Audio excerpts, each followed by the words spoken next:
ಖಾನಾಪುರ ತಾಲೂಕಿನ ಸುಳೇಗಾಳಿ ಗ್ರಾಮದಲ್ಲಿ ವಿದ್ಯುತ್ ತಂತಿ ಸ್ಪರ್ಶಿಸಿ 2 ಕಾಡಾನೆಗಳ ದಾರುಣವಾಗಿ ಮೃತಪಟ್ಟ ಪ್ರಕರಣಕ್ಕೆ ಸಂಬಂಧಿಸಿದಂತೆ ಜಮೀನು ಮಾಲೀಕ ಗಣಪತಿ ಸಾತೇರಿ ಮೇಲೆ ಅರಣ್ಯ ಇಲಾಖೆ ಪ್ರಕರಣ ದಾಖಲಿಸಿಕೊಂಡು ಆನೆಗಳ ಅಂತ್ಯ ಸಂಸ್ಕಾರ ನೆರವೇರಿಸಿದ್ದಾರೆ. ಮೃತಪಟ್ಟ 2 ಆನೆಗಳ ಮರಣೋತ್ತರ ಪರೀಕ್ಷೆ ನಡೆಸಿದ್ರು. ನಿನ್ನೆ ಆನೆಗಳು ರೈತರ ಜಮೀನಿನಲ್ಲಿ ಹಾದು ಹೋಗುತ್ತಿದ್ದ ವೇಳೆ ಘಟನೆ ನಡೆದಿದೆ. ಬೇಕಾಬಿಟ್ಟಿಯಾಗಿ ರೈತ ಗಣಪತಿ ವಿದ್ಯುತ್ ತಂತಿ ಕಟ್ ಮಾಡಿದ್ದಕ್ಕೆ ಆನೆಗಳು ಮೃತಪಟ್ಟಿವೆ. ಆನೆ ಸೇರಿ ಕಾಡು ಪ್ರಾಣಿಗಳ ಹಾವಳಿ ತಪ್ಪಿಸಲು ಹಾಕಿದ್ದ ತಂತಿ ಸ್ಪರ್ಶಿಸಿ ಆನೆಗಳು ಮೃತಪಟ್ಟಿವೆ. ಭಾನುವಾರ ಮಧ್ಯಾಹ್ನದ ಸಮಯದಲ್ಲಿ ಆನೆಗಳು ಮೃತಪಟ್ಟಿವೆ.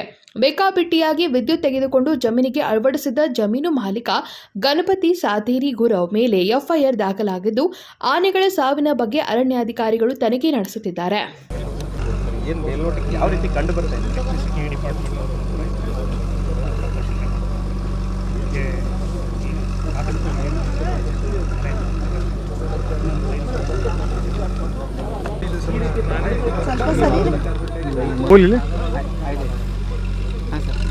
ಸಂತೋಷ ಏನ ಪಾಪ ಐದು ಸರ್ ಹೋಗಿ ಅಲ್ಲೇ ಹಾಂ sir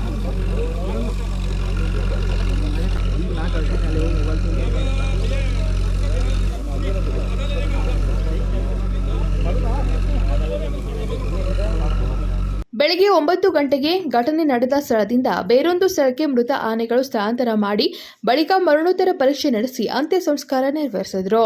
bureau report KMM Kannada news, Belagavi.